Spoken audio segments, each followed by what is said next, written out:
We've been talking about taking it to heart. As we age, the risk for developing what's called a mitral valve leak, it goes up. But unfortunately, at that point, a lot of patients, they can't go through the open heart surgery that's required to fix it. Now, though, Mayo Clinic is offering a brand new, minimally invasive procedure to help repair that valve. So joining us now is Dr. Pollack, an interventional cardiologist from Mayo Clinic who specializes in this new procedure. So thank you so much for being here. Thank you for the opportunity to come on. Well, first, let's talk about this condition. How does it develop? Well, with time, the heart beats over 100,000 times a day. So this valve is working your whole life. And over time, as folks get older, this can develop a leak. And this will present with progressive shortness of breath. Some folks will develop some swelling, progressive fatigue, not able to go and do what they all want to do.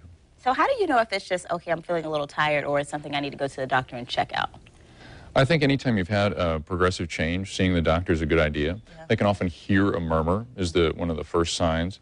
And then the evaluation begins with a transthoracic echocardiogram, where we look at the heart and its function. We can see the valves and whether there is a leak there. So if you determine there is a leak, as it stands right now, what is the treatment process?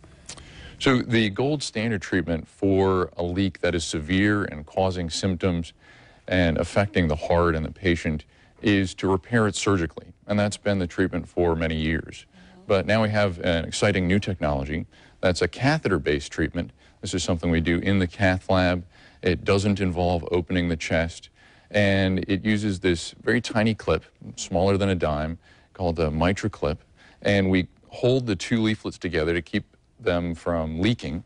So by stapling or clipping the leaflets of the mitral valve together, then the leak is reduced and patients feel better almost right away.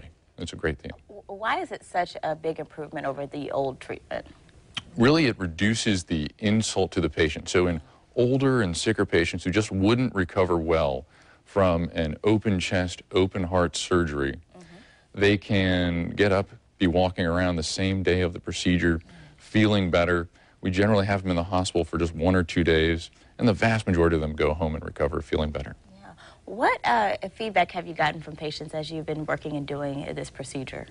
Yeah, one of my favorite anecdotes from a patient was that he was dancing around his house because he felt so much better, and he tripped and he broke his tooth. So the call I got was, is it okay for him to have his tooth fixed right after having the Mitral Clip procedure?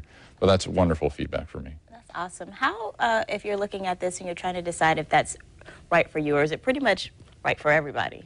Well, it's not right for everybody, and this is meant to fix a particular kind of mitral regurgitation in patients who would be too high risk to go through open heart surgery. And so we have a whole team of folks that evaluate each patient for this, and that's one of the wonderful aspects at Mayo, that we can bring this heart team together and look at patients and figure out, are they really best for surgery, or are they someone who wouldn't do well with surgery and would do better with the Mitral Clip procedure? Well, it's great that now there is that option. And yes. Thank you so much for coming and sharing Thank it you with again. us. We appreciate it. If you want to learn more about this new procedure, or maybe you just have some heart-related questions, you can reach Dr. Pollack at Mayo Clinic, or just call the Mayo Clinic itself. The number is 904-953-2000, or you can go online. The address is mayoclinic.org.